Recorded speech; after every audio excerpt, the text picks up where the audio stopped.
Halo, dalam video ini saya akan membantu Anda untuk dapat mengambil foto-foto yang profesional dengan menjelaskan secara rinci mode Pro yang ada di kamera Samsung Galaxy A17 Anda. Pada Samsung Galaxy A17 milik Anda, jika Anda membuka aplikasi kamera, Anda akan melihat berbagai mode di sini. Aku akan meluncur saja, ada mode menyenangkan, foto potret, video, dan banyak lagi. Jika Anda ingin spesies, ada mode Pro. Sekarang mode Pro menurut saya memerlukan beberapa penjelasan jika Anda tidak benar-benar berpengalaman dalam mengambil foto dan dengan mode Pro, jadi saya akan mencoba sebaik mungkin untuk menjelaskannya. Mari kita beralih ke mode Pro. Sekarang kita punya cukup banyak pengaturan di sini. Jadi jika kita sampai pada itu, sekarang kita dapat menemukan seperti bilah ini di sini, dan kita dapat menggunakannya untuk menyesuaikan pengaturan yang berbeda-beda. Sekarang mode Pro hanya berfungsi pada kamera utama di bagian belakang, tapi menurut saya memang disitulah mode ini paling baik digunakan. Seperti ini untuk foto profesional, jadi kamera utama memang yang terbaik. Jadi saya rasa itu masuk akal. Sekarang jika kita klik pada bilah ini, kita bisa mengatur berbagai hal. Dan mari kita mulai dari kanan ke kiri karena akan lebih mudah seperti itu. Sekarang white balance pada dasarnya membuat gambar Anda terlihat lebih hangat atau lebih dingin. Dan saya akan melakukannya seperti itu dan mengatur slidernya. Anda bisa lihat sekarang gambarnya jadi jauh lebih hangat atau jauh lebih dingin. Secara teknis, ini bisa digunakan sebagai efek pada gambar, tapi dalam kebanyakan kasus, hanya digunakan untuk menyeimbangkan warna karena mata Anda bisa secara otomatis menyesuaikan dengan warna cahaya. Jadi terlihat bagus, tapi ponsel dan kamera pada umumnya tidak bisa. Jadi white balance ada di sini untuk menyamakannya supaya terlihat alami.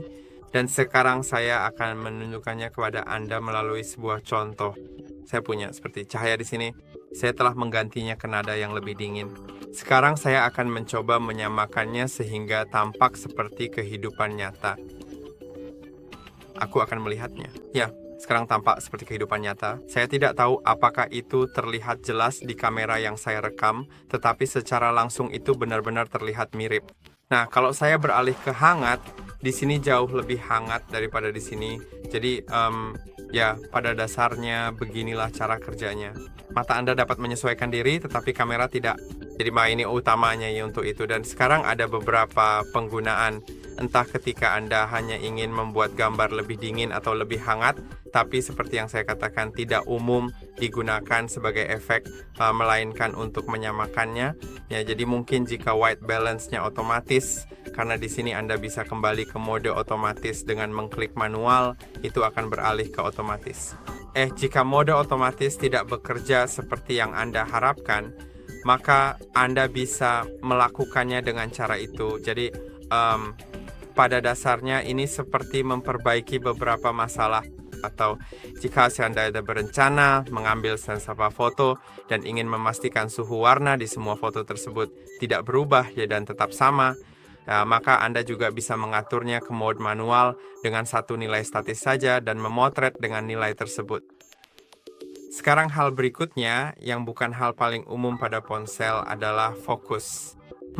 Fokus manual, dan itu fitur yang sangat-sangat bagus karena saya akan coba tunjukkan itu pada tanaman ini saja.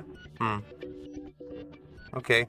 Sekarang kita dapat melihat ada tanaman di sini, dan jika saya beralih ke manual, saya sekarang dapat menempatkannya lebih fokus atau tidak fokus. Oke, saya akan menaruhnya seperti itu, dan sekarang Anda dapat melihatnya. Sekarang itu sangat fokus dan sekarang tidak fokus, tetapi sekarang fokus pada apa yang ada di sini di latar belakang. Jadi itulah yang dapat Anda lakukan di sini. Ini adalah fitur yang sangat-sangat bagus karena Anda sekarang memegang kendali penuh atas apa yang difokuskan, seberapa jauh fokusnya. Sekarang saya akan beralih kembali ke autofocus dan mari kita ke hal berikutnya, yaitu pencahayaan. Exposure cukup sederhana. Anda dapat mengaturnya menjadi lebih gelap atau lebih terang. Kami seperti di sini melakukannya setiap hari pada kamera yang kami gunakan untuk merekam video karena kami ingin pencahayaannya statis. Dan untuk menyesuaikan preferensi kami sehingga Anda dapat membuatnya lebih gelap Demikian pula dengan yang lebih gelap, sebenarnya seringkali tidak selalu, tetapi seringkali akan terlihat lebih baik terutama jika foto terlihat terlalu terang. Jadi silakan saja, misalnya saat Anda mengambil foto sesuatu dan seringkali terlihat terlalu terang di ponsel, Anda bisa menurunkan exposure sedikit saja, misalnya sebesar 0,2, dan lihat apakah itu membantu. Mungkin bahkan lebih tergantung situasinya, tapi kadang-kadang Anda justru ingin menaikkan exposure jadi jadi tampilannya berbeda, jadi lebih terang. Dan pada dasarnya itu saja untuk exposure. Sekarang kita masuk ke bagian yang paling sulit, yaitu ISO dan kecepatan rana.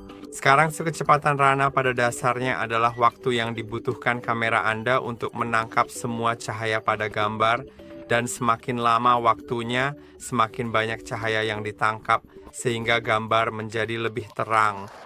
Tapi juga semakin lama waktunya, semakin buram gerakan yang mungkin terjadi. Seperti misalnya, jika ada gerakan seperti orang berlari, Anda akan ingin mengatur kecepatan rana sedikit lebih cepat dari biasanya agar orang-orang ini tidak menjadi buram, kecuali jika Anda memang ingin efek buram pada orang-orang tersebut. Tapi intinya adalah agar Anda melakukannya dengan sengaja, bukan karena kecelakaan sehingga orang-orang itu menjadi buram padahal Anda tidak menginginkannya. Anda mengerti maksud saya? Dan sekarang jika Anda menurunkan kecepatan rana ini, gambarnya mungkin akan sedikit terlalu gelap, dan disinilah ISO berperan. ISO adalah sensitivitas dari matriks kamera Anda dari modul kamera Anda. Dan sekarang, semakin tinggi sensitivitasnya, semakin terang gambar yang dihasilkan. Tapi semakin rendah sensitivitasnya nih, gambar akan semakin gelap. Sekarang, perlu dicatat bahwa semakin tinggi ISO, gambar akan semakin berbintik-bintik, yang pada dasarnya berarti kualitasnya lebih rendah. Dan sebenarnya itu tidak selalu menjadi hal yang buruk. Tapi dalam kebanyakan kasus, bintik-bintik yang muncul pada foto bukanlah sesuatu yang disengaja. Dan disitulah hal itu menjadi buruk. Jadi, jika Anda ingin menghindari bintik-bintik tersebut dan ingin foto Anda berkualitas tinggi serta terlihat profesional, saya tidak tahu apa yang baru saja terjadi.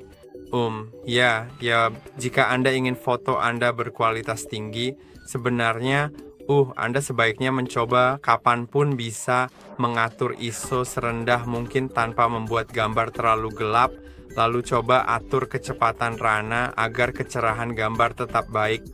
Tapi tentu saja, seperti yang saya katakan, jika ada gerakan pada foto, maka kecepatan rana tidak bisa diatur terlalu tinggi karena akan ada efek blur. Saya akan mencoba mendemonstrasikannya. Saya tidak yakin apakah saya bisa, tapi saya akan berusaha sebaik mungkin. Jadi, mari kita mulai dari ISO dulu. Saya akan mengaturnya serendah mungkin, yaitu 50. Ini adalah ISO yang sangat rendah. Ini benar-benar sangat bagus. Sekarang, kecepatan rana.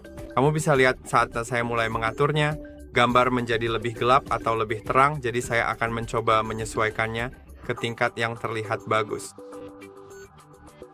Saya merasa semua itu sudah bagus. Saya akan mengambil foto itu. Lalu saya akan mengembalikannya dan mengatur ISO ke yang paling tinggi, lalu mengatur kecepatan rana ke yang rendah, ke sesuatu yang mirip dengan opsi sebelumnya, supaya hasilnya terlihat serupa. Sekarang mari kita coba melihat foto-foto itu. Saya berada di kondisi pencahayaan yang sangat baik, jadi perubahannya mungkin tidak terlihat, tapi ini dengan ISO rendah dan kecepatan rana tinggi. Kita dapat melihat gambarnya cukup bagus. Sekarang kita lihat apakah ada perbedaan, karena seperti yang saya katakan, saya berada dalam kondisi pencahayaan yang baik, tetapi saya merasa bisa melihat beberapa perbedaan di sana-sini. Tentu saja tidak begitu kentara karena kondisi pencahayaan yang bagus, tetapi seperti yang saya katakan sebelumnya, dalam kondisi pencahayaan yang lebih buruk itu akan sangat kentara. Sekarang saya juga akan mencoba menangkap gerakan dengan kecepatan rana tinggi. Anda udah bisa melihatnya menjadi seperti sangat kabur. Dan sekarang bahkan dikatakan untuk menahan kamera agar tidak bergerak. Dan gambarnya akan menjadi mungkin itu terlalu banyak, sedikit terlalu banyak, tapi inilah yang saya maksud dengan kecepatan rana. Jika diatur terlalu tinggi dan ada gerakan, karena kadang-kadang Anda memang ingin kecepatan rana tinggi, Tapi dalam kasus-kasus seperti itu, sebaiknya letakkan ponsel Anda di tripod misalnya. Dan saya tahu itu adalah efek yang sangat keren jika Anda misalnya meletakkan ponsel di tripod dan ada orang-orang berjalan atau berlari di sekitar dan mereka semua menjadi blur, tapi itu jika Anda memang melakukannya dengan sengaja, seperti yang saya sebutkan sebelumnya. Dan juga, Anda mungkin ingin menggunakan kecepatan rana yang lebih tinggi di malam hari agar Anda bisa menangkap area gelap dengan lebih baik karena lebih banyak cahaya bisa masuk ke kamera Anda sehingga hasil tangkapannya lebih baik. Jadi jika Anda mengambil foto di malam hari, maka sangat bagus untuk memegang ponsel Anda setenang mungkin dan menggunakan kecepatan rana yang lebih tinggi.